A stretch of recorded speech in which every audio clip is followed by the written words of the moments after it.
नमस्कार, मैं हूं आशुतोष पाठक। रात के 9 बज चुके हैं। इंडिया डिबेट के साथ हाजिर हूं। दोस्तों, अब इसे हम अपनी सरकार माने या पराई सरकार माने, अब यह फैसला तो आपको करना पड़ेगा। फिर से वही ड्रामा शुरू हो गया है। एक पत्र आ गया है और पत्र पब्लिक डोमेन में है। आपको हम ये पत्र आज शेयर भी करेंगे। हमारे टेलीग्राम चैनल पर भी उपलब्ध होगा ये पत्र। मेरे ख्याल से आप सबको मालूम है वो पत्र हमारे राजेश भूषण जी का है। स्वास्थ्य सचिव हैं राजेश भूषण जी। उन्होंने पत्र दिया है कि हम एक बार फिर से एनालिसिस कर रहे हैं। दुनिया भर में जो आउटब्रेक हो रहा है, क्या आउटब्रेक हो रहा है उसका नाम लेने की आवश्यकता नहीं है। दुनिया भर में जो आउटब्रेक हो रहे हैं उससे हमें सतर्क रहना चाहिए। और कांग्रेस की जो भारत जोड़ो यात्रा है उसको बंद कर देना चाहिए, क्योंकि उससे काफ़ी ज़्यादा परेशानी होने वाली है आने वाले दिनों में। ये भारत सरकार का स्वास्थ्य सचिव बजाबता पत्र लिखा है और भारत सरकार के स्वास्थ्य मंत्रालय और मनसुख भाई मांडविया ने ये अभी कहा है, मनसुख भाई मांडविया ने, कि हमें सरकारों को, राज्य सरकारों को हमने हिदायत दी है कि जो केंद्र सरकार ने आपको निर्देश दिए हैं उसका पालन करिए। और वो निर्देश ये है कि 2-3 साल से जो कुछ भी चल रहा था वो सारे पालन फिर से दोबारा शुरू कर दीजिए, क्योंकि चाइना में वो सारे काम फिर शुरू हो गए हैं, अमेरिका में शुरू हो गए हैं, यूरोप में शुरू हो गए हैं।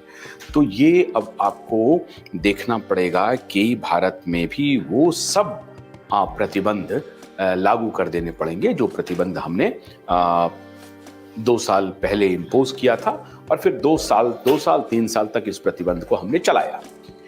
वही प्रतिबंध दोबारा भारत सरकार लाना चाह रही है। कांग्रेस की दुर्गति देखिए और कांग्रेस की नियति देखिए। बेईमानी की पराकाष्ठा है। ये party of uneducated elite, cheat, ठगों की पार्टी बन गई है। इल इन्फॉर्म्ड लोगों की पार्टी बन गई है। और अगर इन्फॉर्म्ड हैं, कंप्रोमाइज्ड इल इन्फॉर्म्ड लोगों की पार्टी है। Compromised, completely compromised. ऐसा दुर्दिन भारत ने कभी नहीं देखा था मित्रों, भारत ने कभी नहीं देखा था। इस पार्टी जो कि प्रमुख प्रतिपक्ष है, उस पार्टी को सरकार पत्र लिख रही है कि भारत जोड़ो यात्रा बंद कर दीजिए, क्योंकि इससे एक बीमारी फैल जाएगी।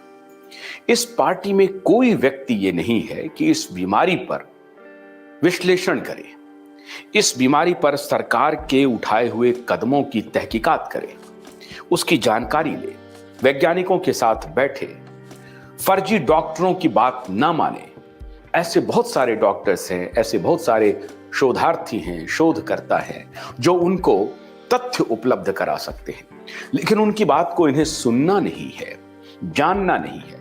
और इनके बिके हुए पत्रकार, इनके दलाल पत्रकार किस प्रकार से इनके भी बिके हुए हैं, इनके भी हाथों बिके हुए हैं और उधर सरकार के भी हाथों बिके हुए हैं। ये बिकी हुई मीडिया इस देश को बर्बाद कर रही है, तहस नहस कर रही है, तहस नहस कर रही है। और ये पार्टी ये कह रही है कि हाँ, हम लोग तो सभी चॉकलेट खा चुके हैं, सारा चॉकलेट हम खा करके भारत जोड़ो यात्रा में चल रहे हैं। कोई व्यक्ति नहीं है जिसने चॉकलेट नहीं खाया है, सबने चॉकलेट खा लिया है। इसलिए भारत सरकार हमें क्यों निर्देश दे रही है, पूरे देश में एडवाइजरी जारी कर रही है। जो पवन खेड़ा है, पवन खेड़ा, पता नहीं पवन खेड़ा तो पढ़े लिखे दिखते हैं। अंग्रेजी बोलना है इस देश में एक और बात क्या है कि अगर आप अंग्रेजी में बोलते हैं तो आप पढ़े लिखे समझे जाते हैं। ये दुर्भाग्य है इस देश का कि अगर आप अंग्रेजी में कुछ भी बोल लिए तो आपको ज्ञानवान माना जाता है। तो ये जो पवन खेड़ा टाइप के व्यक्ति है ना, वो 2-4 लाइन अंग्रेजी बोल लेते हैं। शशि थरूर टाइप की व्यक्ति या पी चिदम्बरम टाइप की व्यक्ति ये अंग्रेजी बोल लेते हैं, आप उनको ज्ञानवान समझ लेते हैं। आपको पता ही नहीं है कि ये बिके हुए 2 कौड़ी के लोग हैं, बिके हुए 2 कौड़ी के लोग हैं। इनकी कोई नियत नहीं है, इनके पास कोई आत्मबल नहीं है, कोई मौलिकता नहीं है और देश को ये दिशा दे रहे हैं। दुर्भाग्य है हमारा।